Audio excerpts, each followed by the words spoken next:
Hello বন্ধুরা, আজ আমি বানাবো পাবদা মাছের পাতলা ঝোল, যা গরম গরম ভাতের সাথে খেতে খুব ভালো লাগে।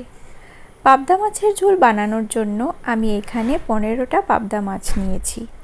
এখন মাছের মধ্যে নুন, হলুদ আর তেল দিয়ে মেখে কিছু সময় রেখে দেব।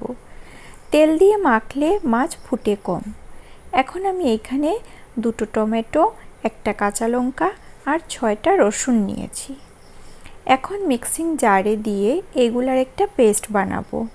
টমেটো, কাঁচা লঙ্কা, রসুন, চা চামচ জিরের গুঁড়ো দিয়ে তার সাথে একটু জল দিয়ে পেস্ট করব। এখন আমি কড়াইটা বসিয়ে নিলাম। কড়াই গরম হওয়ার পর তেল দিয়ে পেস্টটা বানিয়ে নিলাম। কড়াইয়ের তেলও গরম হয়ে গেল। একটু নুন দিয়ে দিলাম, তাহলে মাছগুলো কড়াইতে লাগবে না। এখন একটা একটা করে মাছ তেলের মধ্যে দিয়ে দিলাম। একসাথে বেশি দেবেন না, একসাথে বেশি মাছ দিয়ে দিলে ভেঙে যাওয়ার সম্ভাবনা থাকে। মাছগুলা দুপাশ ভেজে এখন নামিয়ে নিচ্ছি। বেশি ভাজবো না, কম ভাজবো। এভাবে অন্য মাছগুলাও ভেজে নিচ্ছি। এখন ওই তেলের মধ্যে একটা চিরা কাঁচা লঙ্কা আর একটু কালো জিরা দিয়ে তার মধ্যে যে মিশ্রণটা পেস্ট করে রেখেছিলাম ওইগুলো দিয়ে দিলাম।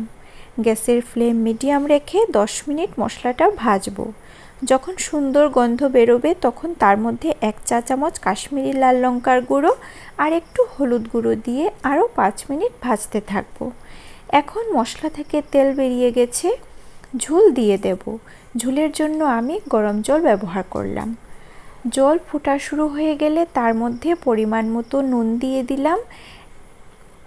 এখন একটা একটা করে মাছ দিয়ে গ্যাস কমিয়ে 5 মিনিট ঢেকে রেখে দেব।